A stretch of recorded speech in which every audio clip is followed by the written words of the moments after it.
Shikues të Alert, mirëmbrëma, përshëndetje nga ekrani i televizionit Ora News. Si çdo të premte në orën 21 jemi në këtë program të dedikuar tërësisht konsumatorit dhe sot do të flasim specifikisht për sigurinë ushqimore e konkretisht për qumshin, një prej produkteve që në fakt është ndërmjet diskutuar në raport me sigurinë, me cilësinë, me zinxhirin e kontrollit të sigurisë, derisa vjen tek ne konsumatorët. Do të flasim për qumshin. Her pas here madje edhe kolege gazetarë më kanë pyetur që nga vjen ky qumësh sepse nuk shohim lopë. Në fakt lopët nuk rrinë në rrugë, në trotuare, në qytete, rrinë në fshat, rrinë në ferma.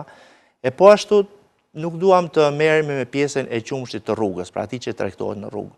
Si ai që tregtohet në rrugë, si ai që tregtohet në markete me një etiket, me një markë, vjen nga fermat e fshatit, nga lopët që jetojnë ose mbashtohen në fshat, pavarësisht pastaj mënyrës se si është tërësisht e ndryshme nga njëra tjetra. Ai që vjen në rrugë vjen në mënyrë të pa kontrolluar në gjithë zinxhirin e vet, ai që vjen në frigorifert e marketeve ka një tjetër standard, një cilësi tjetër, një kontroll tjetër në gjithë zinxhirin. Do flasim sot pikërisht për këtë çështje, për gjithë udhëtimin rrugën që bën qumshti nga ferma, rëndësia e mirëqenies së kafshëve, shëndeti i tyre, kujdesi për to, kujdesi më pas në grumbullim, në transport, në përpunim e derisa vjen tek ne konsumatorët. Kam të ftuar zotin Erzen Bega, është sipërmarrës në industrinë e qumshit, mirë se vini në Alert. Mirëmëngjes, faleminderit. Zonja Besmira Haska është këshilltare në pra zinxhiri i vlerave të prodhimit qumshit dhe blegtërisë programi SRD Igiz Albania, kënaqësi që kam studio. Mirëmbrëma, faleminderit. Dhe zotin Dritan Laçi është profesor i mjekësisë veterinare në Universitetin Bujqësor të Tiranës. Gjithmonë pas 2 vjetësh shihemi në Alert, kohë e gjatë pa qenë bashkë. Profesor, po nis me ju në fakt në lidhje me po e nis shumë thjesht, nga vjen qumshti. Në kuptimin si rrugës, si ai që blejmë ne në market, pa marrë fare me atë të rrugës, sepse tash kemi bërë 10 emisione dhe dihet siguria e tij që s'ka si lidhje me fjalën siguri, dhe sa i rëndësishëm është zinxhiri i kontrollit, i mirëqenies së kafshëve, i shëndetit, i fermës, higjiena e gjithçka tjetër derisa vjen fabrik të paktën. Unë po përpiqem që ta them sa më të plot këtë që ju sapo më kërkuat. Për të shkuar në fund ke produkti final qumsh, është një rrugë shumë e gjatë. Është një rrugë shumë e gjatë e cila nuk fillon ke kafshët e gjalla ke lopa në ferm, dhe mëtej me disa hallka që përfundon në truezat tona, por pa diskutim fillon shumë kohë më përpara, duke filluar që ose duke startuar ke racat që përzgjidhen ose seleksionohen paraprakisht, ku ne kemi raca që janë të destinuar për prodhim qumshi, sikundër kemi dhe raca të destinuar për prodhim mishi, pra të profilizuara gjenetikisht. Mëtej kemi punën e zooteknikëve, e shumë e rëndësishme ta përmendim, pasi profesioni zooteknikut sot i nënvlerësuar deri diku është një ndër më të rëndësishmet në hallkën e prodhimit, jo vetëm të qumshit, por edhe produkteve tjera me origjinë shtazore, ku janë pikërisht ata specialistë të cilët garantojnë racione ushqimore adekuate për këto kafshë të cilat janë të destinuar për prodhim qumshi. Kuptohet që ato kanë kërkesa shumë specifike, bazuar cikleve të laktacionit, bazuar moshës, bazuar tipologjive të ndryshme, origjinave të ndryshme nga ato vinë, nëse vinë nga vende më të nxehta apo nga vende më të ftohta, përmbajtjes që qumshit që ato do të prodhojnë, nëse do të ketë përqindje më të lartë të ndyre apo më të ulët, dhe mëtej aspekti i shëndetit dhe i mirëqenies që kontrollohet nga veterinerët në këto ferma. Pa diskutim, dhe kontrolli në pjesën e të ushqyerit ka element të cilët gjithashtu përmirësojnë shëndetin e kafshëve, por duhet kemi shumë kujdes, pasi në produktin final ne mund të kemi mbetje, pra në qumësh ne mund të kemi dhe mbetje të pa dëshirueshme, nuk dua që të thellohem, po thjesht sa për ta problemi aflatoksinit që është përmendur kohë më parë, është problemi i mbetjeve antibiotikëve, një problem tjetër, dhe pa diskutim elemente të tjerë që mund t'i trajtojmë dhe me minutat në vazhdim të këtij emisioni. Nëse mund të vazhdoj dhe diçka, pa diskutim, higjiena e mieljes është një element mjaft i rëndësishëm, stafi që punon në ferm, për sa i përket certifikateve shëndetësore që kanë përshtypjen pa kërkohet sot, pra njerëzit që janë në kontakt me kafshët, që gjithashtu do gëzojnë status shëndetësor të mirë, pa diskutim zinxhiri ftohjes mbas mieljes në transport për në stabilimentet e përpunimit të qumshit, dhe më tej përpunimi, ambalazhimi apo stazhonimi nëse merret me nënproduktet e qumshit, dhe më tej zinxhiri ftohës deri në markete ku ne shkojmë dhe i marrim këto produkte. Qartë. Zoti Begaj, me qenë se profesori përmendi pak aflatoksinë, nuk dua ndalemi në fakt sot se janë kushtuar emisione lajme pafund, domethënë, dhe tashmë nuk përbën më lajm. Por si është situata sot e aflatoksinës dhe pastaj flasim për zinxhirin e kontrollit që ndodh me qumshtin mbasi vjen në fabrikë. Pra, ferma, pastaj pjesa e përpunimit. Unë fillimisht do të ndalesha tek lopët që ju thatë nuk duken. Kupton që ku është nga vjen gjithë ky qumsh, gjithë kjo sasi qumshti. Para shumë vitesh ose para disa vitesh qumshi mblidhej nga ferma të vogla, që kryesisht ishin ferma të cilat ishin të shpërndara në porcione në ferma të vogla, në kullota dhe dukeshin edhe me sy të lirë shumë. Ndërsa sot janë ngritur komplekse të mirëfillta blegtorale me sisteme shumë të mira, të larta të sigurisë, të investimeve, të gjithë zinxhirit të ushqyes të këtyre fermave, dhe është përqendruar pra qumshi në ferma të mëdha, ku ne sot domethënë krahasuar me një periudhë të themi relativisht 5-6 vjeçare më përpara, sot rreth 80-90% të qumshit e marrim nga këto ferma. Dhe tjetra është që mesatarja e prodhimtarisë së lopëve për krer tashmë është shumë e lartë. Varion të 30 deri në 35 litra ditore, domethënë për lopë, për krer, për këto lopë të rasës Holstein që kryesisht kanë fermat shqiptare. Tashti vim tek standardet e cilësisë së qumshtit. Jo, ta mbylli vetëm aflatoksinën, që mos i kthehemi më. Te aflatoksina. Sot që flasim realisht se është bërë një zhurmë e madhe për aflatoksinën, dhe me të drejtë sepse standardet janë për të plotësuar dhe patjetër që do plotësohen. Sot që flasim kemi rezultate të shkëlqyera të detektimit të aflatoksinës në ferma. Flasim me bindje dhe me krenari të madhe që kemi ferma jo që janë në normën europiane, po që janë me 0 detektim të aflatoksinave. Është bërë me të vërtet një punë e mrekullueshme nga fermerët patjetër, sigurisht edhe nga Ministria e Bujqësisë që vendosi kontrollin rigoroz dhe shumë fanatik të hyrjes së produkteve, kështu që sot flasim me siguri të plot që niveli i aflatoksinës në qumësht për sa i përket të fabrikës të paktën që ne punojmë është 0, domethënë në standardet më të mira europiane. Unë jo më kote përmenda pjesën e krahasuar qumshtit të rrugës, qumsht fermeri edhe ai dhe qumshtit të blerë. Cili është kontrolli si monitorimi që i bëhet qumshtit mbasi vjen? Pra, besoj që nuk ka diskutim që ai vjen me tankra ftohës, me autobote ftohës e tjera, por kontrolli analiza që i bëhen. Shiko, fillimisht shkon autoboti, të themi, tek fermat, dhe aty pavarësisht se është fermë kontrolluar, është me monitorim, me veteriner, me gjithë sistemin e vetë, bet kontrolli pari i testit të antibiotikut, përmbetet antibiotikut. Sepse mund të ketë në një rast që mund të domethënë një lop akoma nuk e ka përcjellë se nuk e ka shkarkuar gjithë antibiotikun, domethënë në periudhën e Pra për ata që na ndjekin, lopa ka qenë smur për sa kohë është mjekuar me antibiotik që reflektojnë është mjekuar me antibiotik dhe kontrollohet në vend. Pra bëhet kontrolli bazë, se në qoftë se rezulton me antibiotik, qumshi me prezencën e antibiotikut, qumshi nuk ngarkohet absolutisht. Pastaj ngarkohet edhe shoferi asnjëherë autopoti nuk e ngarkon qumshin pa shkuar temperatura, nëse nuk ka shkuar 4 gradë në tankerin ftofës. Ngarkohet në 4 gradë në autobot, transportohet me autobot termus, ku temperatura qëndron në ato nivele, vjen në fabrik.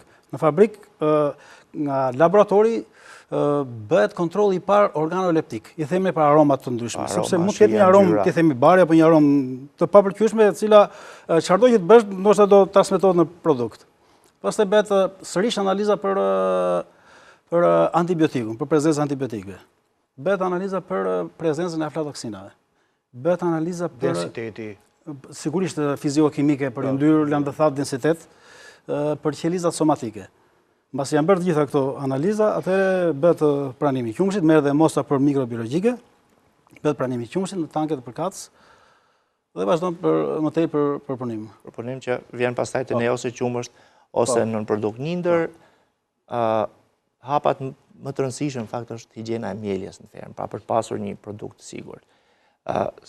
E them këtë për ta lidhur po me fillimin, me çështjen e qumshit që shitet në rrugë, që nuk di askush asgjë për higjienën e mieljes së tij, për kushtet, për shëndetin e kafshës, për shishet e transportit edhe kushtet që ruhen diell, pastaj dim gjithë, po sa e rëndësishme është higjiena e mieljes në ferma dhe çfarë keni bërë ju me fermerët, me blegtarët konkretisht, me drejtuesit e fermave për të rritur standardet në këtë drejtim.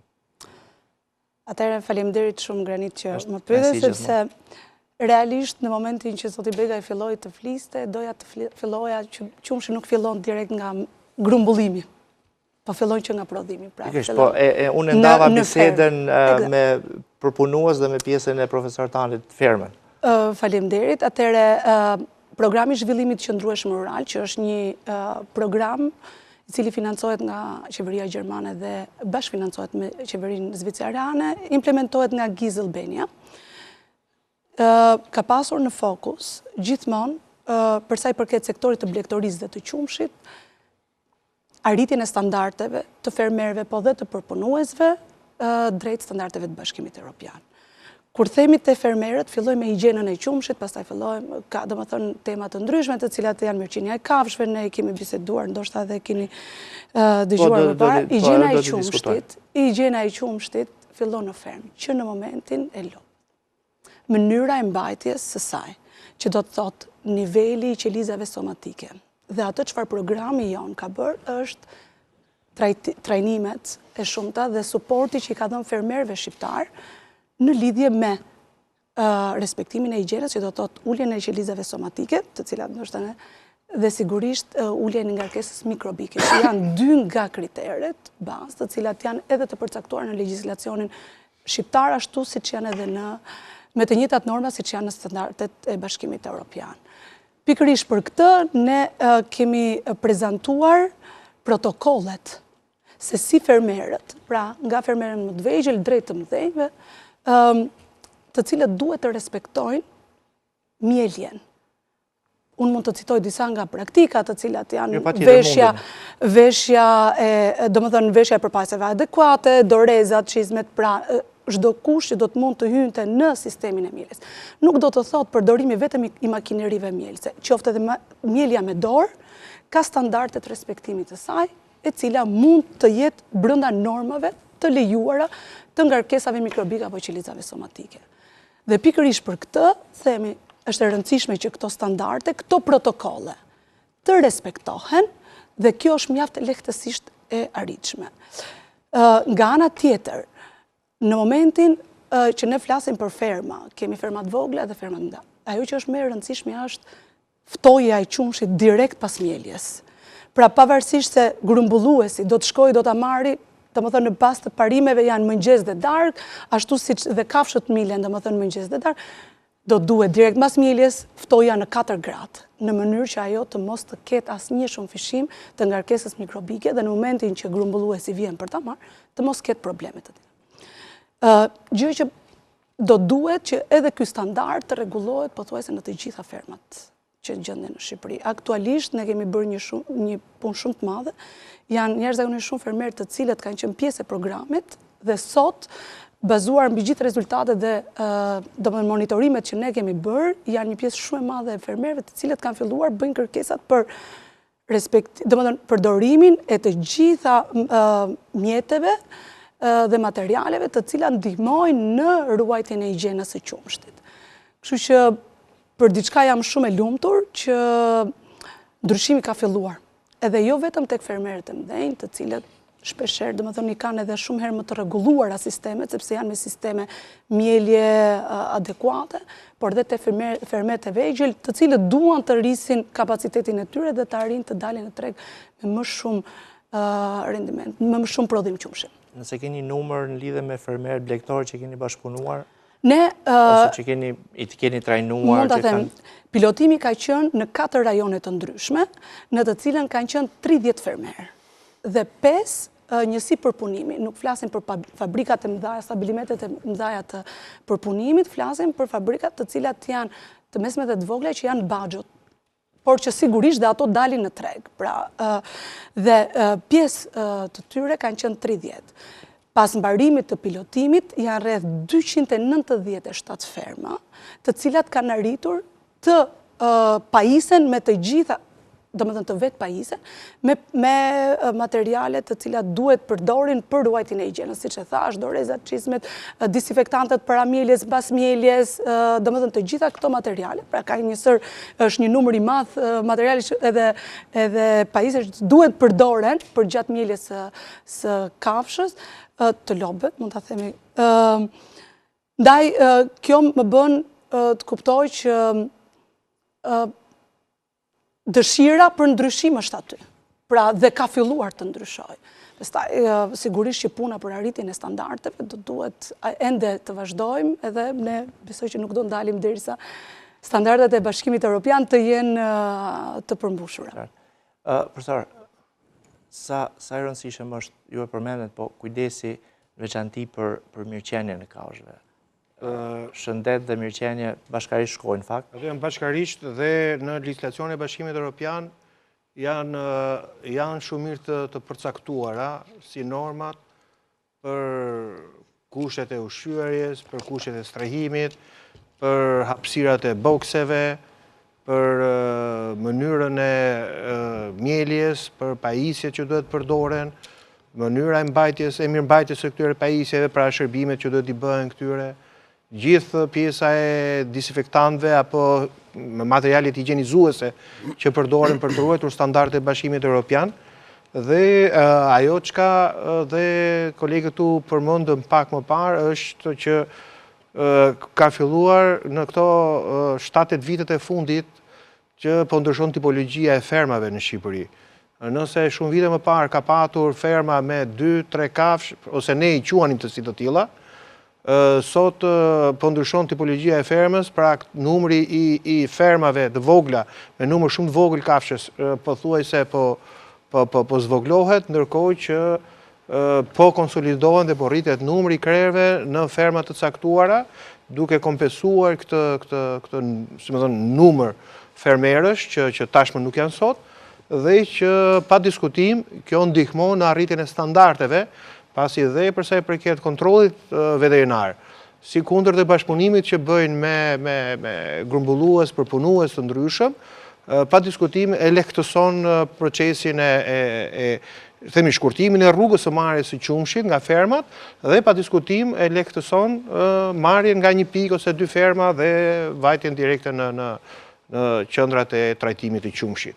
E para dhe e dyta, pa diskutim që besoj të gjithë janë njohur me hapjen e të gjithë kapitujve për antarësimin në Bashkimin Evropian, por si kundër dhe kryeministri pak ditë më parë theksoi, kapitulli 12 i veterinarisë dhe i sigurisë ushqimore janë ndër kapitujt më të vështirë për t'u arritur. Mbase në plan në terma kohor afatmesëm, mund kërkohet dhe Bashkimit Evropian një periudhë pak më gjatë për të periudhë tranzitore për arritjen e disa standardeve. Nuk ka të bëjë vetëm me leximin ose me bërjen e letrave, leximin e tyre, por ka të bëjë me të kuptuarin drejt të çka shkruhet në këto dokumenta në bazën ligjore dhe që është detyrim për t'u zbatuar. Zbatimi çalon gjithmonë. Por ne kemi treguar që kur duam të arrijmë diçka ne arrijmë. Edhe duhet kemi diçka, ne ku i arrijmë këto, nuk përpiqemi të arrijmë këto standardet për thjesht për të qenë nesër pas nesër vëndantar në Bashkimin Evropian. Pa diskutim, ne duhet mendojmë që fëmijëve tanë t'i ofrojmë produkte sa më të sigurta për t'i garantuar një shëndet atyre në plan afatgjatë. Zoti Begaj, në raport me transparencën ndaj qytetarëve, ndaj konsumatorëve. E para, ju përmendet disa analiza që i bëni. Jam i sigurt që mund të keni harruar ndonjë, por po them ju, industria e përpunimit të qumshit, pra kompanitë e mëdha kanë laborator. A janë të larta kostot për analizat e antibiotiku, mastiti, më falni, s'm vjen fjala tani, ngarkesa bakteriale, se s'po më vinte edhe të tjera, e para dhe e dyta, sa i rëndësishëm është një QR kod në etiketat e markave tona, pra të qumshtit dhe në produkteve, po në raport me konsumatorin. Dhe çfarë tregon konkretisht ky QR kod? Përse përket vlerës së analizave, kostos të këtyre analizave. Unë kam një mora nga financa për vitin 2025, si thash më nëzirë të lutem pak sa kemi shpenzuar, më kupton dhe kam këtu, shumë pak do të markohem me këtë, analiza për kontrolin e lëndës së parë. Atëherë, teste antibiotiku kemi shpenzuar, sepse nuk hyn as një parti malli, sikur se e thash, në fabrik, as një porcion qumshti, pa kaluar në testet antibiotiku. Që ka vlerën rreth 2 euro. 18.000 copë. Herë 2, 36.000? Nuk është 2 euro, ka rrën pak sa çmimi, që jemi shumë reale, pra shifra totale fundfare është 2.468.000 lekë të reja. 25.000 euro. 25.000 euro vetëm shpenzim për testet kontrolin e testet antibiotikut.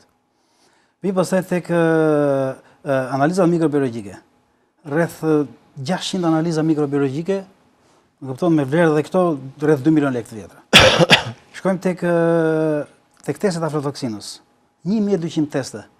Sepse çdo qumësh kontrollohet dhe nëse rezulton me prezencë të aflatoksinës mirë, patjetër që nga fabrika kthehet.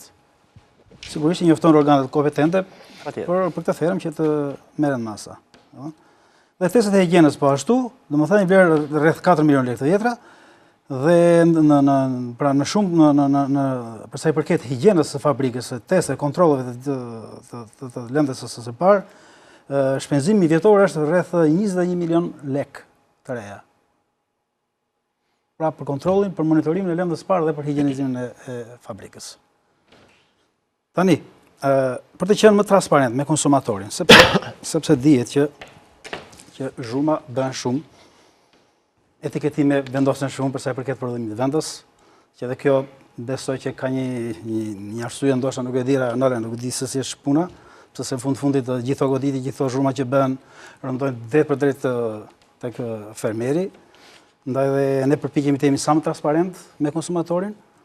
Në këtë kuadër kemi vendosur QR kodin të paktën për qumshtin e freskët, sepse qumshti i freskët, qumshti i pasterizuar, është produkti bazë joni.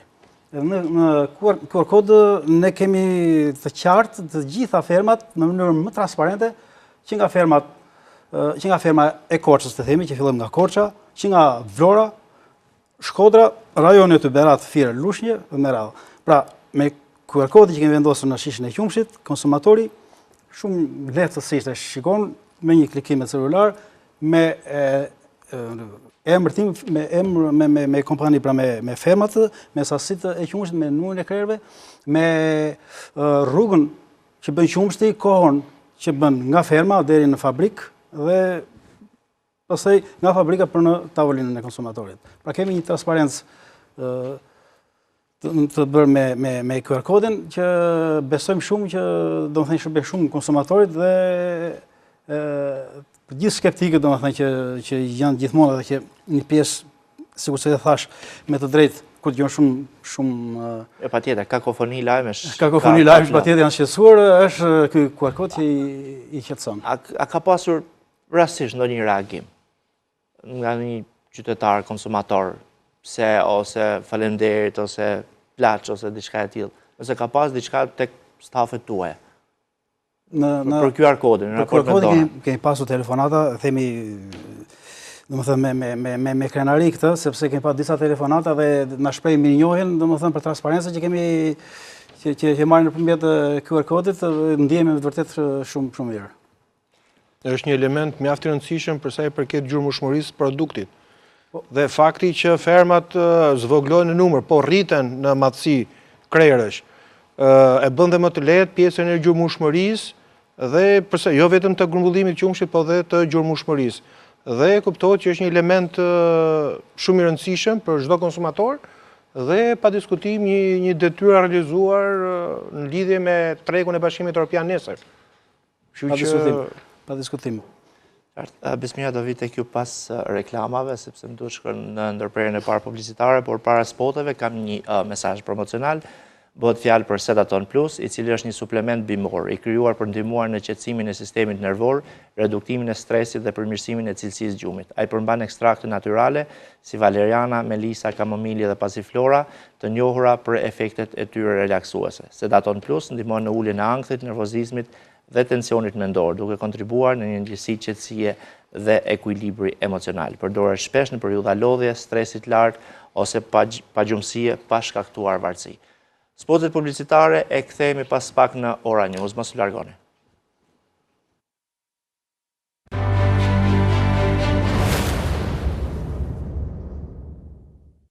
Jemi sërish në alert në këtë pjesë të dytë dhe po diskutojmë për sigurinë e qumshtit dhe fermat. Pra zinxhirin nga ferma në tavolinë, po kësaj here konkretisht për produktin qumësht. Besmira,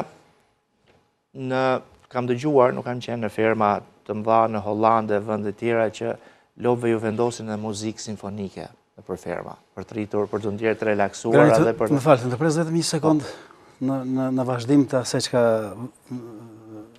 vajza se sa fiksuar. Çfarë diskutuam në publicitet? Jo, tek mbështetja që kanë dhënë për fermerët. Me Gizën kemi një përvojë shumë të mirë para 2 apo 3 vjetësh në Gjirokastër. Kemi shpërndar në pikën tonë të grumbullimit të qumshtit atje, sepse kemi një pikë grumbullimi qumshtit në Gjirokastër, që mbledhim qumshin e Delës. Kemi shpërndar rreth 250 bidona inox për fermerët me të cilët punojmë. Dhe ka qenë në të vërtetë një bashkëpunim shumë I frytshëm, pasi cilësia lëndës së parë aty ndjeu një ndryshim me të vërtetë shumë të mirë, shumë të lartë. Atë përmirësim që të mirë. Jo, nuk besoj, por... Realisht dhe kemi ndjerë ndryshimin, domethënë, sepse dihet që bidoni inox është më e mira e mundshme për qumshin, kështu që një falënderim. Faleminderit. Zoti Begaj, mendoj që nuk ishte vetëm kjo, por ka filluar edhe jo vetëm me bidonat e inoxit, Gizi ka mbështetur me makinerit mjelse, pra nuk dua t'i kthehem në këtë fazë, por ka bërë çfarë do lloj brenda mundësisë të gjithë programet për të mbështetur fermerët për të arritur ato standardet për cilat po flisnim, standardet e higjienës qumshit, si cilësia e lëndës parë, domethënë. E përmenda pjesën e muzikës për të kthyer tek rëndësia e mirëqenies kafshëve, si janë standardet e Bashkimit Evropian dhe çfarë po ndodh në Shqipëri konkretisht në këtë periudhë që ju po themi jeni në terren, keni qenë në ferma të ndryshme. Është e vërtet, dhe jo vetëm... Për muzikën e kam dëgjuar, nuk e kam të provuar. Por unë mendoj që po të dalim pak nga zona e Tiranës, ka dhe ferma në Shqipëri të cilat përdorin muzikë sot. Është e vërtet, muzika klasike, rrit rendimentin e prodhimit, I jep një qetësi kafshës edhe rrit rendimentin e prodhimit qumshtit. Por, kur flasim për standardet e Bashkimit Evropian në lidhje me mirëqenien e kafshëve dhe profesori I cili citoi pak më përpara, nuk lidhen vetëm muzika, por janë edhe ca standarde bazë, të cilat flasin për sa I përket stallës, shtratit ku ajo qëndron, aksesit që ajo ka në ujë, sistemi të ajërimit që ka, se sa ajër të freskët ka. Unë fatkeqësisht do të them një gjë, Granit, që kam hasur në zona pak më të thella, në të cilat fermat kishin mbuluar dhe tavanet.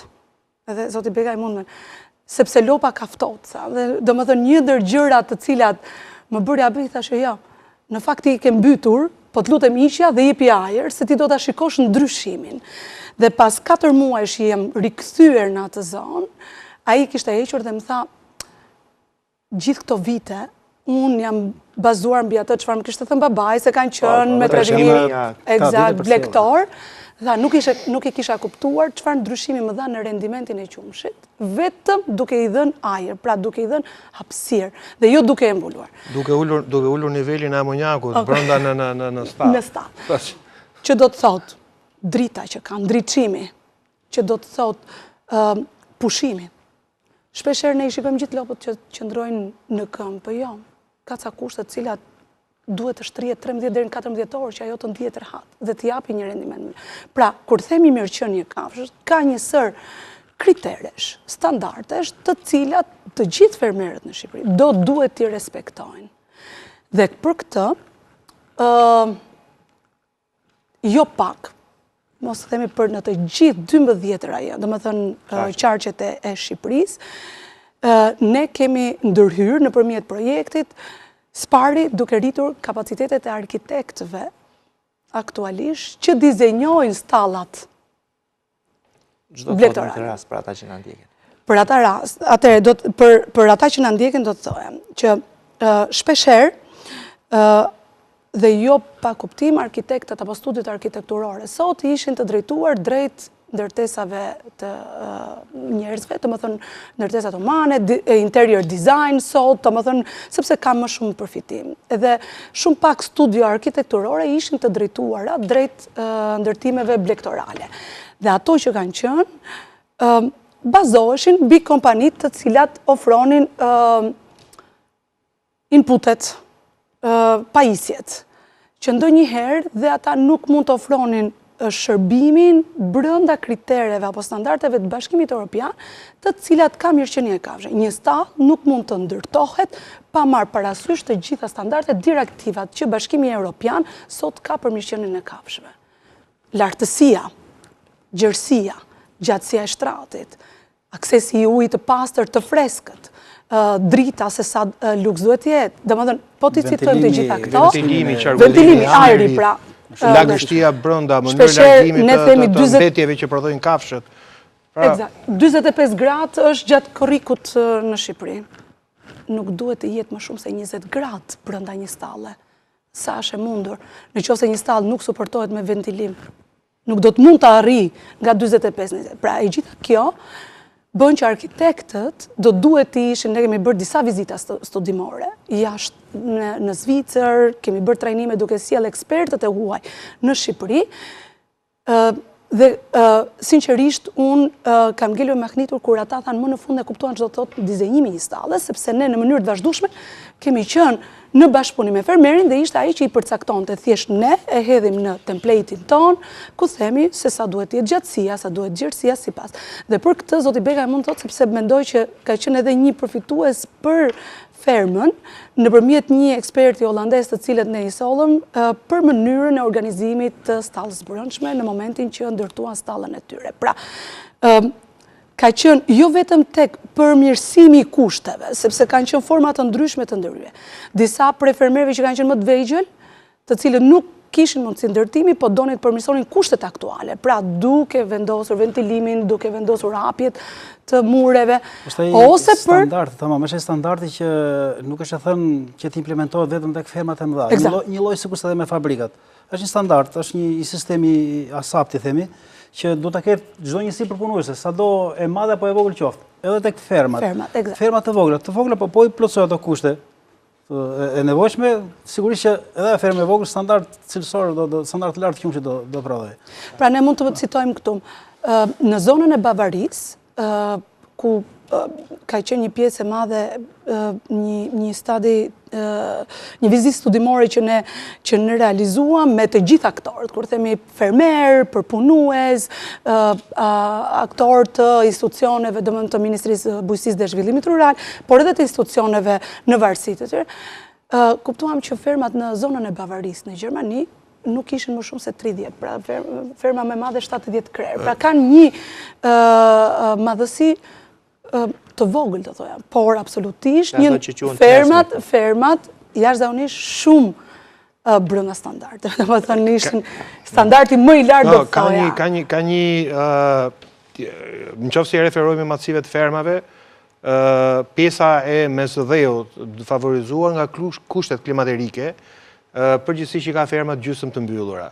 Pra, një pjesë e cila pret kryesisht pjesën e erës dhe një pjesë e sipër mbulim që të mos i kapi në rreshjet e shiut të borës, shumë të rralla në vendin tonë, dhe kryesisht në verë pjesa kontakti direkt me dielli. Dhe përpiqemi që të ketë ventilime në fillim dhe në fund, pjesa e strukturës, pikërisht për të mundësuar qarkullimin e ajrit dhe ventilimin, largimin e amonjakut dhe elementë të tjerë. Kurse pjesa, duke filluar nga Zvicra, pjesa qendrore e Europës, përfshi këtu pjesa në Holand, Belgjik dhe Danimark lart, pjesa veriore e Europës kryesisht është e përqendruar më shumë në këto në qoftë se mund t'i quajnë ferma familjare që variojnë 30, 40, 50 krerë, pra kjo është një mesatare. Por do të kemi diçka parasysh. Shumë e drejtë ajo që kolegja citoi, standardet janë të mirë përcaktuara dhe ne na duhet t'i zbatojmë, t'i ndjekim me rigorozitet për të mos u kthyer përsëri mbrapsht dhe për t'i ribërë në një kohë të dytë. Sepse do t'jetë një investim i hedhur dëm sot. Ndaj do t'jemi shumë kujdesshëm dhe ata që kanë ndërmend për të ndërtuar apo për të bërë rishtas diçka në blegtori, do duhet patjetër që të orientohet drejt në bërjen bazuar standardeve të fermave. Qoftë për ruminant të vegjël, qoftë për ruminant të mëdhenj gjithë, qoftë për shpend, qoftë për dera, qoftë kudo në industrinë blegtorale. Dhe pjesa tjetër, që duhet kemi të qartë. Nëse flasim për standardet kanë kosto. Asgjë nuk është pa kosto. Për më tepër kur flasim për standardet e Bashkimit Evropian. Dhe këtu do të jemi shumë të vëmendshëm dhe të kujdesshëm, sepse këto nuk mund të harrihen thjesht vetëm nga dëshira e mirë, por pa diskutim që kërkojnë dhe mbështetje qoftë teknike, qoftë dhe financiare, për fermerë të ndryshëm, të cilët kanë vetëm dëshirën, mbase edhe një mundësi financiare për të blerë kafshët e para për të nisur një biznes blegtoral. Por, pa diskutim që duhet të reagojmë shumë kujdesshëm, pasi standardet kanë kosto dhe shteti, pa diskutim, duhet të jetë një aktor i rëndësishëm në këtë lojë. Profesor, do rri prapë të ju, pastaj do shkoj te Besmira dhe tek Erzeni. Globalisht ka një luftë kundër antibiotikorezistencës. Konkretisht po themi tek kafshët, tek lopët në këtë rast, për çfarë përdoren antibiotikët të cilat më pas mund na reflektohen në qumësht, për çfarë smundjesh, dhe Besmira do na thotë pastaj se si po punohet me fermerët për t'i zëvendësuar antibiotikat në tjera mënyra kurimi. Në vendet e Bashkimit Evropian ka kontroll shumë rigoroz. Kjo pastaj shkon në favor të industrisë, do uli kostot e analizave. Pa diskutim. Ka kontrolle rigoroze në vendet e Bashkimit Evropian për sa i përket mbetjes së antibiotikëve. Kjo ka qenë bilezde në progres raportin e fundit realizuar nga bashkimi, nga zyra e Bashkimit Evropian këtu, e ka patur pikë të veçantë edhe këtë moment.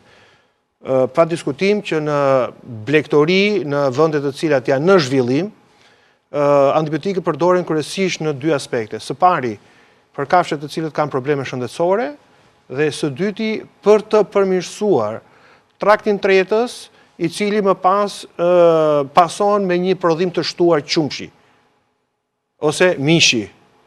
Kjo jo vetëm në pjesën e blegtorisë, po fut këtu dhe pjesën e akvakulturës, pra dhe shpendari, ke derrat po gjithashtu, pra kudo në pjesën blegtorale.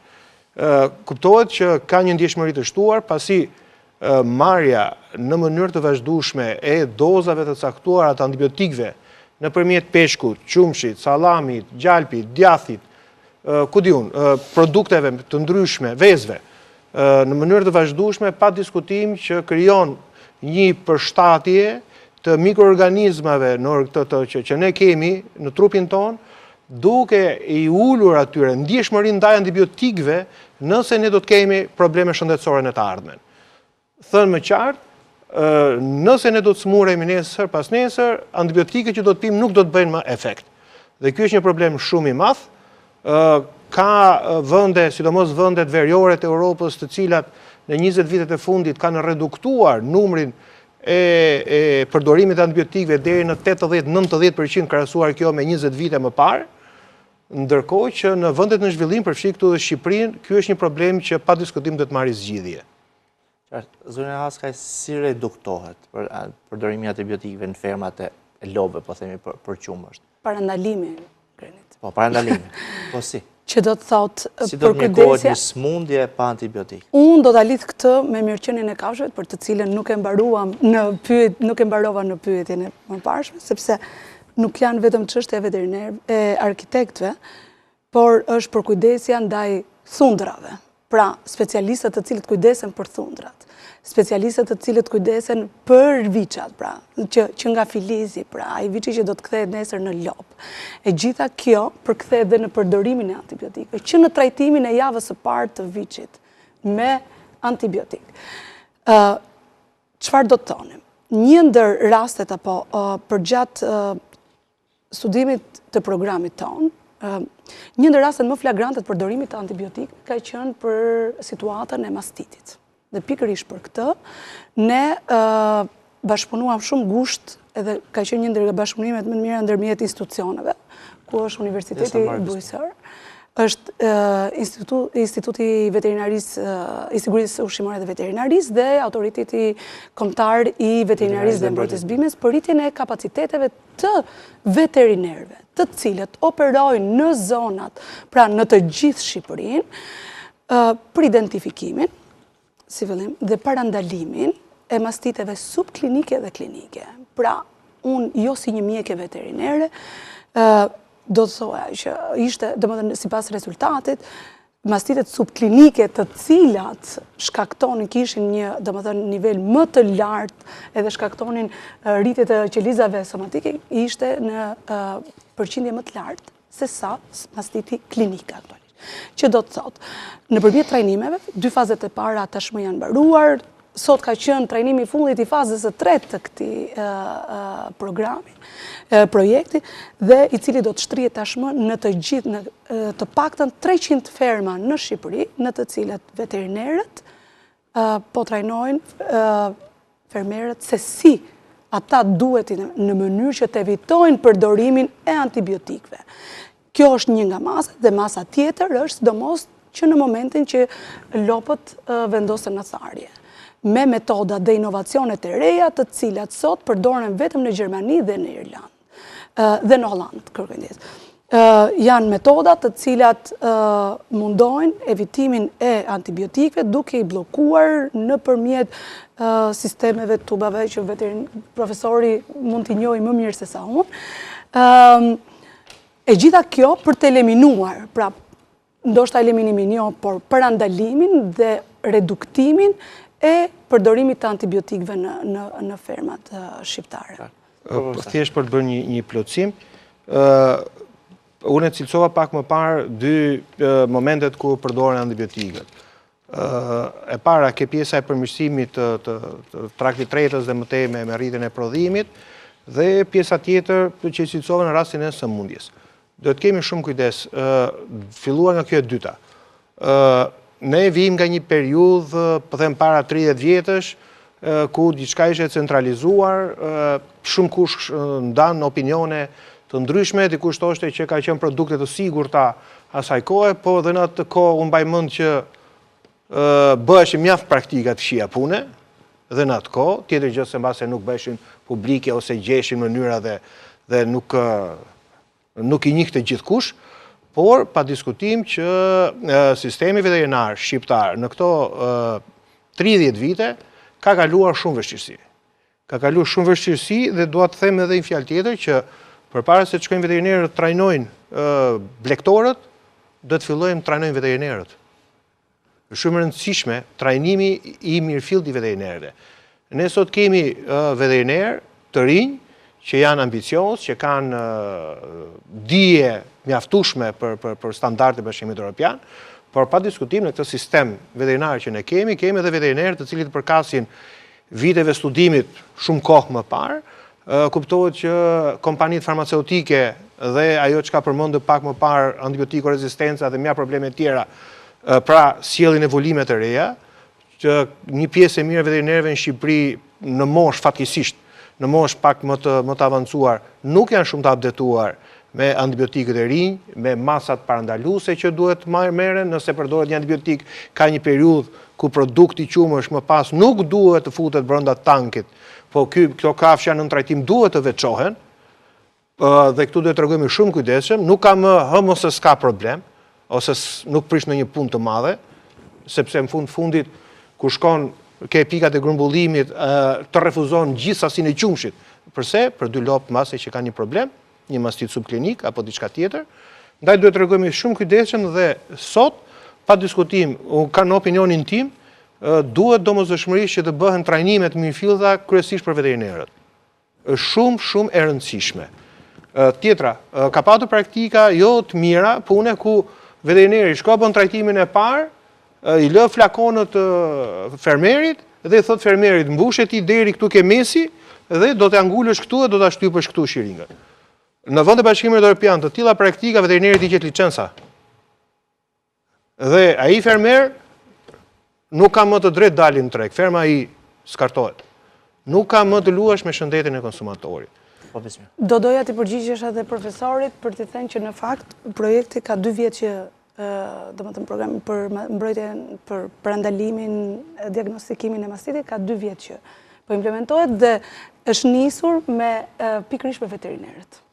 Dhe ka 2 vjet që bëhen trajnimet, të cilat janë jo vetëm teorike, janë praktike, nëpërmjet analizave, nëpërmjet elaborimit të gjithë protokollit të identifikimit dhe janë ata të cilët e kanë zbatuar në fermat sot në rajonet e Shqipërisë, që ne aktualisht me fazën e tretë në të 12 qarqet, sigurisht fermat e marrjes mostrave dhe praktikave janë më të specifikuara, nuk janë në të 12 qarqet, sepse ajo ka qenë një pilot, por veterinerët janë në të 12 qarqet.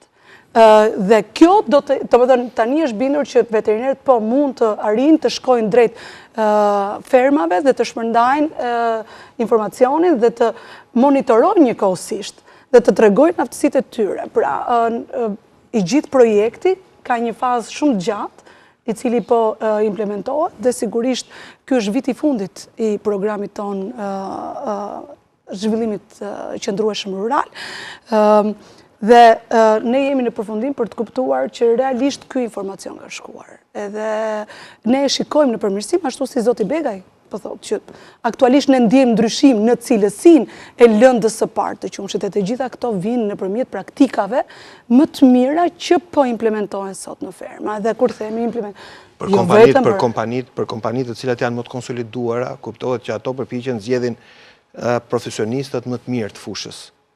Veterinerët të cilët janë edhe më të rinj, më aktiv, ata kanë edhe më shumë energji për të përballuar volume pune në për ferma më të konsoliduara, më të mëdha. Por këto janë pak po nxjerrin fakt këto vite. Por në rënje është numri veterinerëve të rinj që diplomohen. Është rrit cilësia. Konkretisht është rritur cilësia sepse duhet të them diçka, meqense më ngacmuat, që ne dërgojmë të paktën janë rreth 20-25 veterinerë minimumi, student që hikin çdo vit që bëjnë internship e jashtë në vend të Bashkimit Evropian. Dhe jo, pa diskutim që janë këtu. Sot studentët e mjekësisë veterinare janë antar të IFSS, që është një nga aspekte më të rëndësishme. Do flasim kur bëjmë emisionin për rekrutimet në universitete. Me kënaqësi. Po vjen për ju shumë shpejt. Me kënaqësi. Erzen, probleme shërbim veterinar në këto 35 vjetë, probleme, sigurisht dhe industria e përpunimit qumshit, se nuk ka qenë këto nivele, po roli i fermerit cili është në gjithë të zinxhir, dhe sa i vlerësuar është ai, ka nevojë për tjera mbështetje më të mëdha, nga institucionet shtetërore, se aty kemi sy gjithë, s'kemi ku t'ja drejtojmë tjetër gishtin. Tani, që të flasim për rolin e fermerit, besoj që është më së e qartë që pak fermerë nuk mund të ekzistonim. Kështu që roli i fermerit është jetik për fabrikat e qumshit, ndaj dhe ne i shikojmë si partner fermerët, i kemi mbështetur historikisht, jo më larg se para një jave kemi shpërndar rreth 8 tanker aftofës 2000 litrësh në fermat të mesme, kështu që roli i fermerit është i padiskutueshëm dhe gjej rastin të flasë të ngrizerin që fermeri duhet mbështetur dhe duhet mbështetur fort. Pasi është prodhim, është pasuri kombëtare, është prodhim i brendshëm, është prodhim që garanton në fundit një produkt Made in Albania. Made in Albania dhe shumë të sigurt pasi me punën që po bëhet, që paraprakisht po flasim, me punën intensive që fermerët po bëjnë, me të vërtet kanë arritur standarde të larta të shkëlqyera të cilësisë së qumshit, kështu që jemi të lidhur me fermerin, jemi një me fermerin, e quajmë pasuri kombëtare fermën, pasuri kombëtare edhe fabrikën e qumshit, të cilët nuk mundet asesi të ecin pa një lidhje të fortë mes tyre. Në këtë kontekst, ne kemi bërë dhe fermën tonë. Kemi ngritur një fermë blegtorale në Lushtje. Është ajo që tham pak më parë që lopa do kushte, do dhe muzikën që ndoshta ne akoma se kemi implementuar, por janë implantet e muzikës shtrenjtë. Ndoshta janë pak shtrenjtë, por gjithsesi besoj që do shkojmë dhe atje.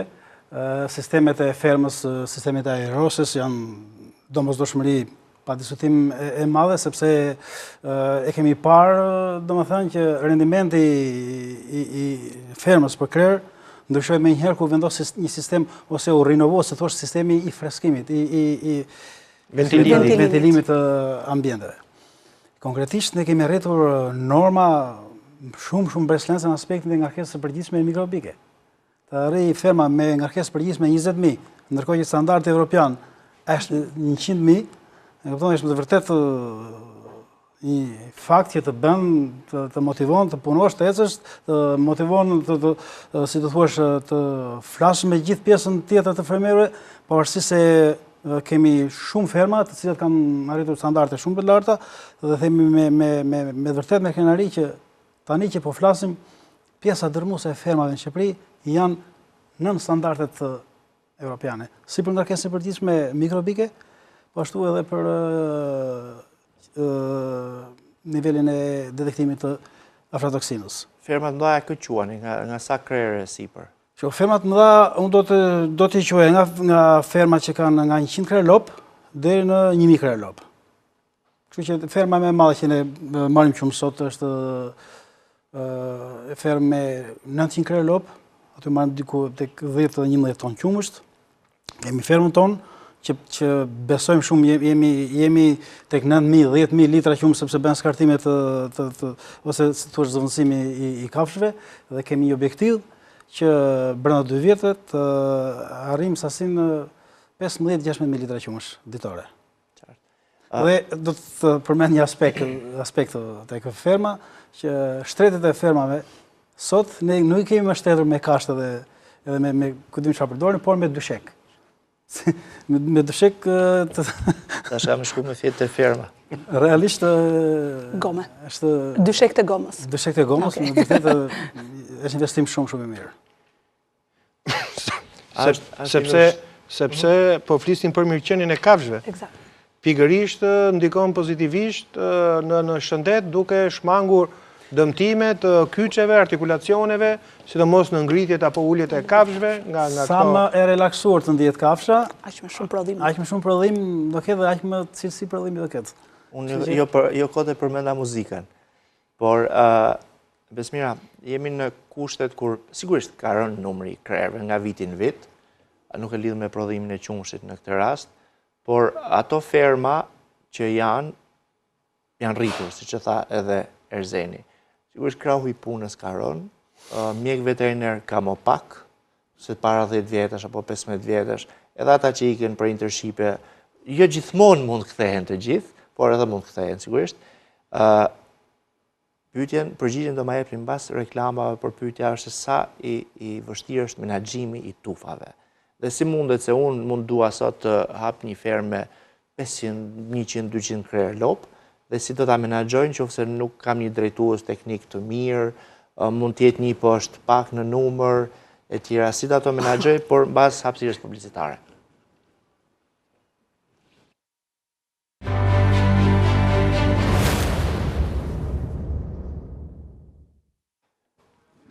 Jemi sërish në alert dhe po flasim për cilësinë e qumshtit e po ashtu edhe për ato të fermave blegtorale, të cilat janë të lidhura domosdoshmërisht me njëra tjetrën. Zonja Askaj, pyetja ishte para publicitetit në lidhje me mundësinë e menaxhimit të tufave kur nuk e njerëz. Pra për të menaxhuar fermën, për të menaxhuar gjithçka që lidhet me mirëqenien e aty.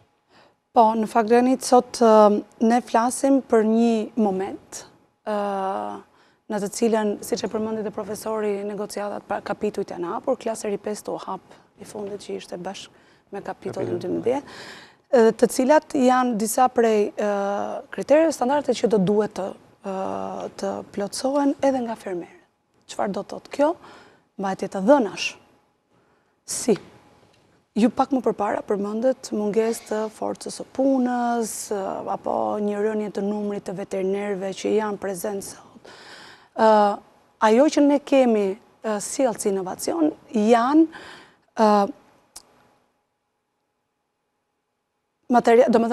sistemet e menaxhimit digjitale të fermave. Që do të thotë për mua që dua të bëj një fermë nesër. Janë sisteme të formave të ndryshme që janë me mikroqipe, të cilat vendosen në stomak, të cilat vendosen si një qafore, të cilat vendosen si një vëth, apo si një mikroqip që vendoset në këmbë. Dhe ky mikroqip që është brenda vendos të monitoroj kafshën në këmbë. Dhe aplikacionin e ke shumë të thjeshtë për ta downloaduar në celularin tuaj edhe e monitoron në mënyrë të vazhdueshme nëpërmjet sistemeve të antenave. Çfarë lëvizje ka bërë, se sa ka ruminuar, se sa është ushqyer, çfarë temperature ka kafsha aktualisht, e cila ka tregues dhe profesori veteriner mund ta shpjegoj rritja e temperaturës, çfarë do të thotë. Momentet që kafsha është në afsh, që do të thotë është gati për të vendosur për inseminim. Pra të gjitha këto, apo identifikimi, ato çfarë folëm pak më pra, i mastiteve subklinike. Pra, janë disa prej indikatorëve brenda këtyre sistemeve, të cilat të japin alertin në telefonin tënd, në kompjuterin tënd, ku menaxheri i fermës, nëse ju si fermer apo si një ta quajmë investitor në një fermë, mund mos jeni aty, por menaxheri i fermës ndodhet dhe e menaxhon nëpërmjet kompjuterit. Thot, lopa me i numrin X ka këtë problematik dhe që lidhet me ushqyerin, që lidhet me sasinë e pirjes ujit, sasinë se sa ajo ka qëndruar shtrirë. Lektori digjitale. Eksakt. Që do të thotë, pavarësisht mungesës së forcës së punës, aktualisht nëpërmjet teknologjisë, ashtu siç është zhvilluar në gjithë fushat e tjera, dhe në blegtori, fusha digjitale është zhvilluar. Dhe sot sistemet digjitale, domethënë të monitorimit të shëndetit të kafshëve, kështu ta quajmë, jo të menaxhimit, sistemet e monitorimit të shëndetit të kafshëve kanë evoluar, ka sisteme nga më të ndryshme, të cilët fermerët sot do duhet ta përqafojnë. Ne kemi implementuar 2 sisteme të tilla, të cilat ka rezultuar jashtëzakonisht shumë të suksesshme. Dhe mund të citoj që sistemi i mikroqipit në stomak ka ulur me 100%, bazuar mbi atë çfarë fermeri citon, 100% kostot që ai ka pasur për nivelin e mastiteve, për trajtimin e mastiteve, duke qenë se përdor vetëm disinfektant nëpërmjet alertit që ati i jep në telefon. Pra e jep në kohë reale dhe bën ndërhyrjen pa pasur nevojë për shkuar te antibiotikët. Antibiotikët pa e lënë. Pra e shikon që në një moment të caktuar lopa nuk ka qëndruar shtrirë, ka një problem të caktuar. Vendi, shtrati nuk është, pra automatikisht të vjen alertit sipas numrit që është i lidhur me numrin identifikues të kafshës. Dhe të thotë që kjo duhet të me matrikulin e kafshës. Me numrin, pra identifikues matrikull.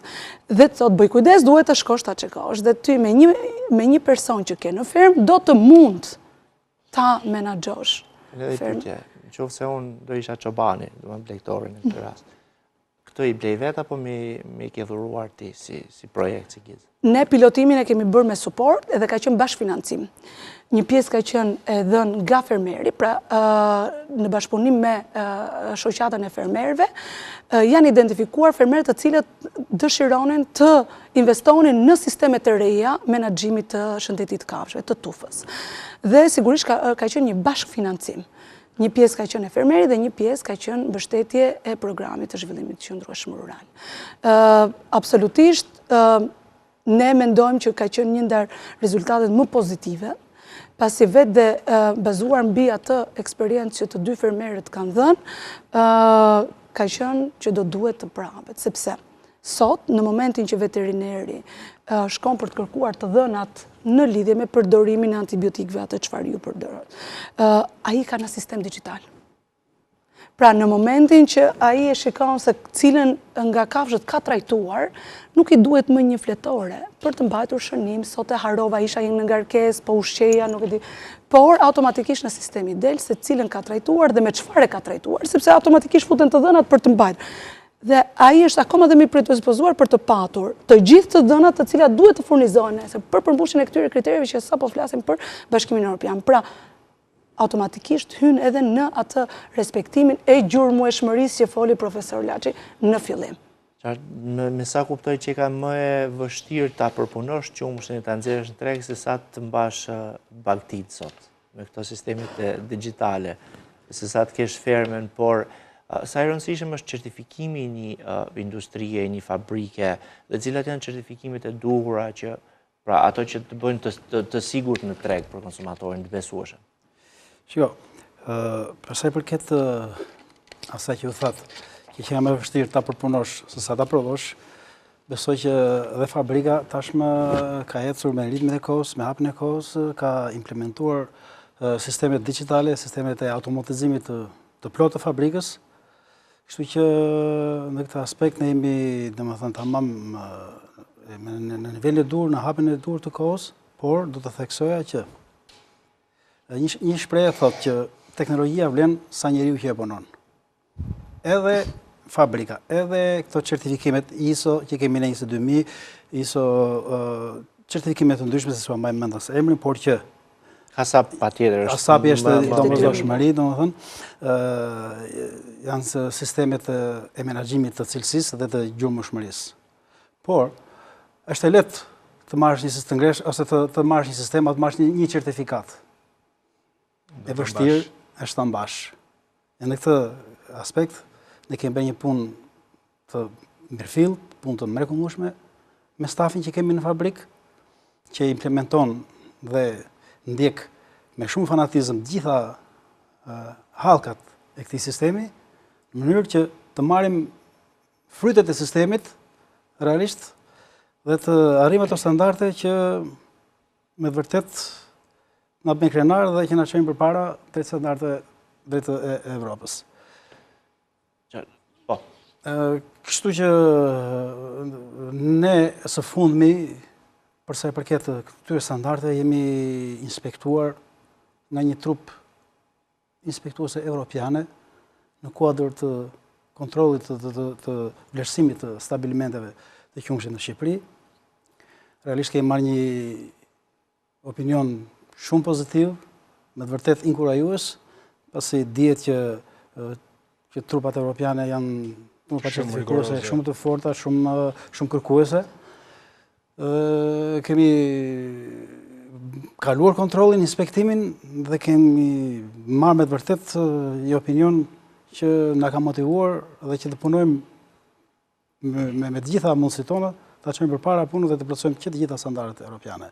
Është shumë e vërtetë, në fakt se janë grupet e Digjisantës mbas hapjes klasër 5, që është edhe kapitulli 12, ata tani auditojnë derisa të mbyllet kapitulli 12, po them ata janë vetëm audite, për gjithçka është audituar edhe auditet pa lajmëruara në mjaft raste. Sigurisht, po edhe nëse e lajmëron, nuk mund të bëjë një investim në teknologji që vi për një javë ta ndryshojë situatën, nëse do jetë keq është keq.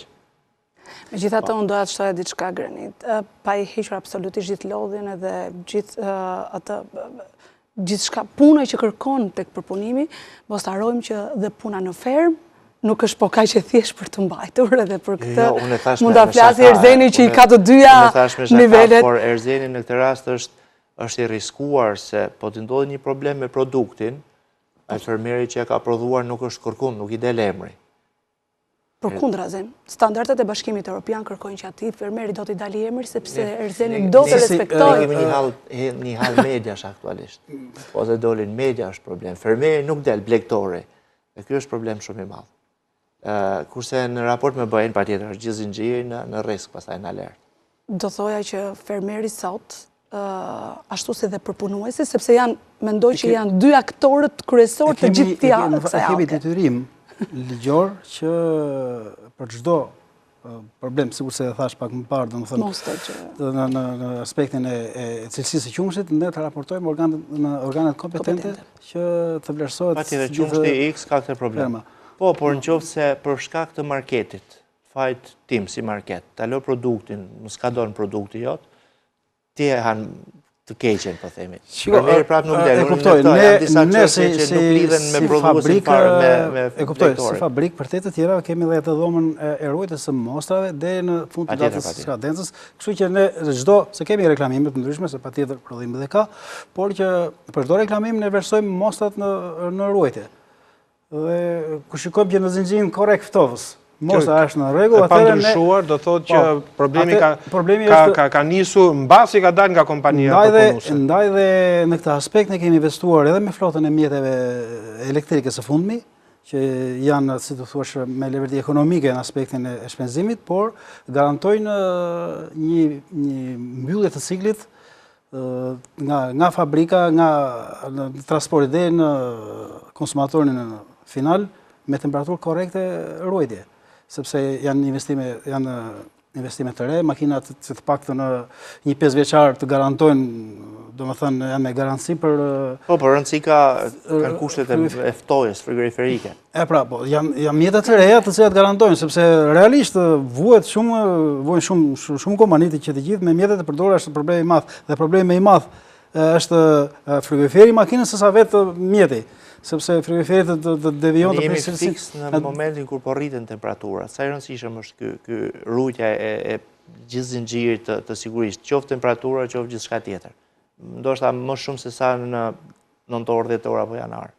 Po, atëherë kemi ndihmën e Zotit, ti themi në muajt e dimrit, kështu që makinat nuk lodhen shumë për ftojën, por që është aq e rëndësishëm sa nëse të çalon puna në aspektin e zinxhirit ftovës, të hedh në erë të gjitha të punë që ke bërë që nga fermeri, që nga grumbullimi, kontrollet të gjitha me radhë, duke devijuar duke prish cilësinë. Prandaj edhe nuk bëhet shaka me zinxhirin ftovës. Kështu që a vazhdojnë të ta hedhin në erë punën blegtorit dhe ju përpunuesve her pas here, marketet të ndryshme, ndoshta ajo rrjetet e mëdha që mund të fikin dhe frigoriferet natën, mund të mos i ruajnë kushtet e duhura, mund të ruajnë her pas here, mund të jetë një produkt djath që është afër me detergjentët. Pra janë disa detaje që nuk lidhen domosdoshmërisht në ty, po ti je ai që duhet i monitorosh, është produkti jot. Ne kemi Granit grupin e monitorimit të gjithë zinxhirit të shpërndarjes, por që shohim tani së fundmi ose vitet e fundit që edhe marketet kanë interes, domethënë, të shtuar ose kanë rritur, si thuash, këtë kërkesën e llogarisë për punonjësit e tyre që rrjetet supermarketeve, pak marketet e vogla edhe marketet e vogla po shikojnë, sepse në fundit nëse marketi i vogël do të fikë frigoriferin, produkti do të devijojë nga cilësia, nuk u prish, por do të devijojë cilësinë, konsumatori do i largohet, do shkojë atje ku gjetë njëjtën cilësi rregullisht. Kështu që për te i kontrollit që ne bëjmë si kompani, të stafit që kemi ngritur, sepse kemi staf të dedikuar me termometër digital me vete që bëj kontrollet e frigoriferave, por që shohim që ka një sensibilizim, domethënë nga këto pika të cilat... Qartë. Besmira, se pastaj të shkoj tek Dritani. Ju e përmendën në fakt, por edhe në këto momente, kuptimin, jo në këto orë, po këto ditë, a ka blegtor që janë të interesuar apo që kërkojnë ndihmën ose bashkëpunimin nga ana juaj, suportin, këshillat e gjithçka tjetër për të implementuar edhe gjithë këto standarde për cilat folëm në fermat e tyre. Ndoshta që nuk keni kontaktuar deri tani me ta, sepse target grupi juaj mund të ketë qenë shembull 50 ferma. Mund të ketë të tjerë që kanë nevojë ose duan, pra kanë dëgjuar nga X, Y dhe kërkojnë pranë jush që të investohet në këtë mënyrë për fermat e tyre. Në fakt, mënyra e implementimit të këtij programi ka qenë të shkojmë drejt grumbullimeve, domethënë që janë bashkëpunimet. Kooperativat ne sot nuk kemi, po kemi shoqëri bashkëpunimi bujqësor, po kemi gjithashtu edhe shoqata. Në mënyrë që të mos kishte një target individual, pra një numër shumë të kufizuar, por të ishte numër akoma dhe më i gjerë dhe nëpërmjet shoqatave të përpunimit, nëpërmjet shoqatave të fermerëve, shoqatës fermerëve, në mënyrë që informacioni të shkojë sa më gjerë dhe absolutisht jo më larg se sot para dite, ne marrim kërkesa nga më të ndryshmet Për forma trajnimi, ajo çfarë mua më bën edhe pak, më vën në një pozicion për të thënë që ka nevojë ende. Fermerët sot kërkojnë trajnim, më thot kërkojnë, i lutem, ekspertizë për mënyrën se si unë duhet ta rregulloj këtë lloj sistemi. Pra jo më investime, sepse fermerët janë në pozicionin aktualisht që duan të avancojnë, ne flasim në mënyrë të vazhdueshme integrimin Bashkimin Evropian, standardet që duhen përmbushur dhe 2030 vjen shumë shpejt për ashtu siç flitet. Dhe them, gjithmonë është shumë e rëndësishme që atë informacionet, trajnimet, rritja e kapaciteteve të shkojë drejt tyre. Sigurisht Shqipëria ka një numër shumë të madh fermerësh. Dhe ndoshta një projekt i vetëm nuk do të mund të ambulonte gjithë Shqipërinë. Por mendoj që ne kemi arritur në një numër mjaft të konsiderueshëm fermerësh. Por kurse si, nuk do thoya që kërkesa nuk kemi. Dhe jo vetëm nga fermerët, por dhe nga veterinerët, atë që përmendte profesori pak më përpara, në lidhje me identifikimin, trajnime, rritje kapacitetesh për identifikime edhe për ndalime të sëmundjeve të ndryshme.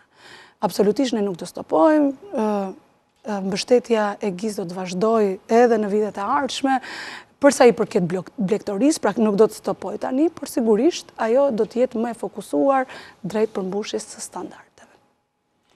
Plotësimi kritereve të Bashkimit Evropian është fokusi për afrimi i fermerëve, i përpunuesve dhe gjithë aktorëve të sektorit të blegtorisë dhe përpunimit drejt standardeve të Bashkimit Evropian.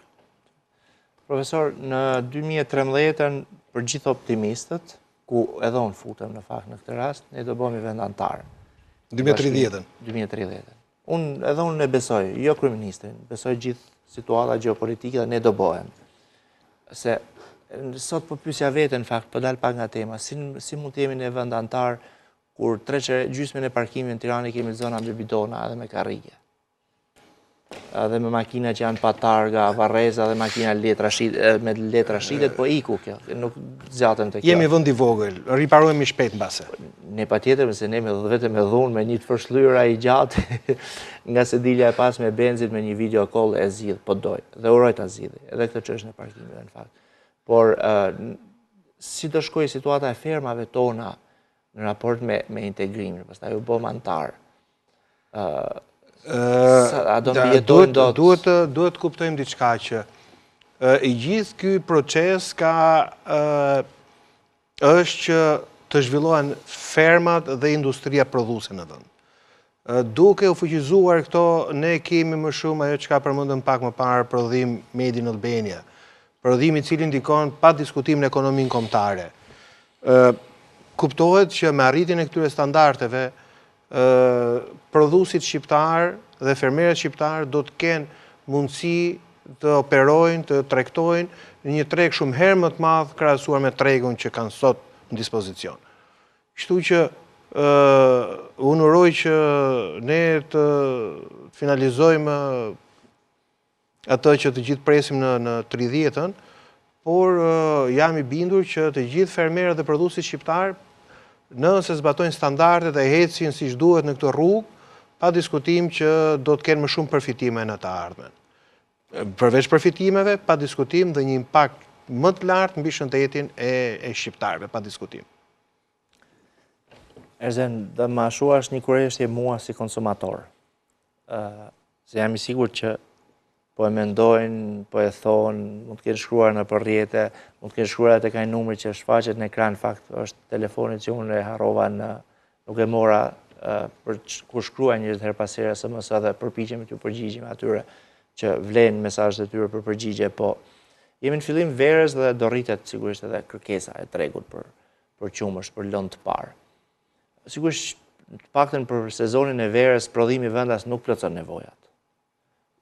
Flas për industrinë, se tani po të mlidhet të gjithë pjesa që është deri diku informale, baxhot, qoftë sezonale, qoftë diku ndoshta edhe pa nimë të tjera mundej, po në këto kushte që jemi jo.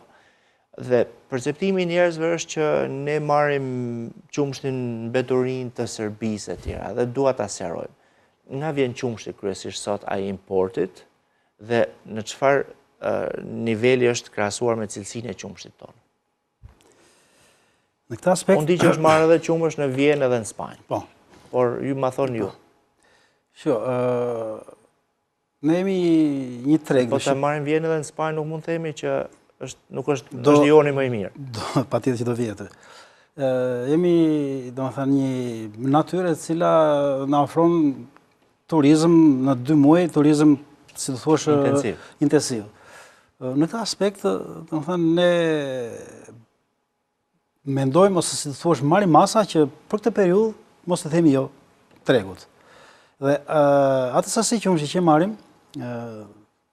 për të plotësuar nevojat e tregut për këtë periudhë marrim nga komuniteti evropian. Marrim nga Hungaria, marrim nga Austria. Tashmë domethënë edhe nga Italia kemi marrë domethënë qumësh, kështu që nëse marrim ose atë sasi që marrim e marrim të standardeve të larta evropiane. Për sa i përket Serbisë, në Serbinë nuk marrim qumësh për momentin, por nuk do të them se duhet anat e muaj, sepse kam përshtypje të keqe në raport biznesi me Serbinë. Po s'ka absolutisht, por që ne për momentin nuk importojmë nga Serbia, kështu që sasinë e nevojshme për këtë periudhë e importojmë nga Komuniteti Evropian, nga Hungaria, nga Austria.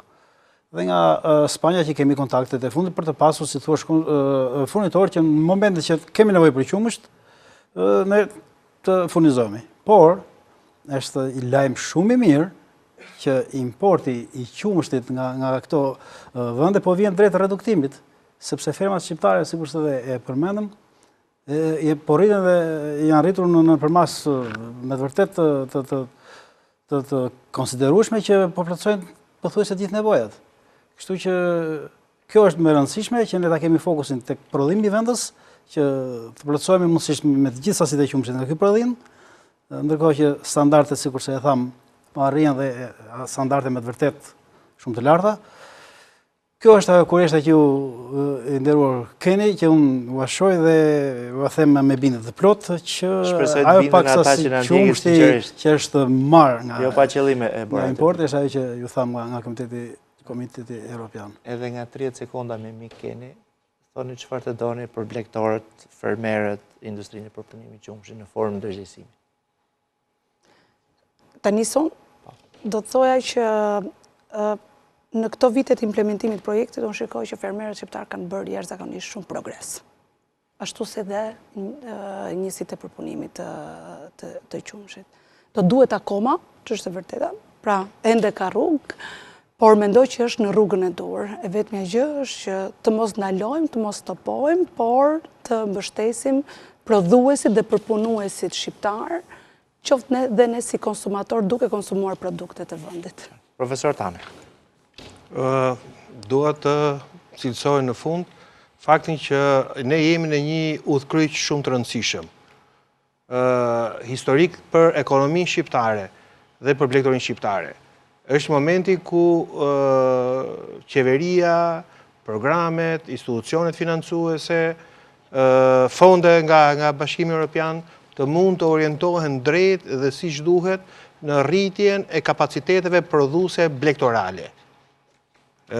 Krijimin e fermave të konsoliduara, për teknologjinë brenda mbështetëse, për edukimin e vazhdueshëm të mjekëve veterinar, të specialistëve zooteknik, pa diskutim të blegtorëve gjithashtu, dhe në të njëjtën kohë dhe për përsosmërinë gjithmonë dhe më shumë të përpunuesve, për të patur në fund një produkt që të jetë cilësor dhe të jetë konkurrues për tregun e Bashkimit Evropian.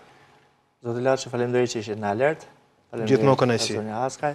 Faleminderit zoti Begaj. Kënaqësi. Ky është fundi i programit për ditën e sotme, do të shihemi të premten e ardhshme në orën 21. Mos harroni, ritransmetimi i alert është të shtunën në 13:30. Deri atëherë, mirupafshim.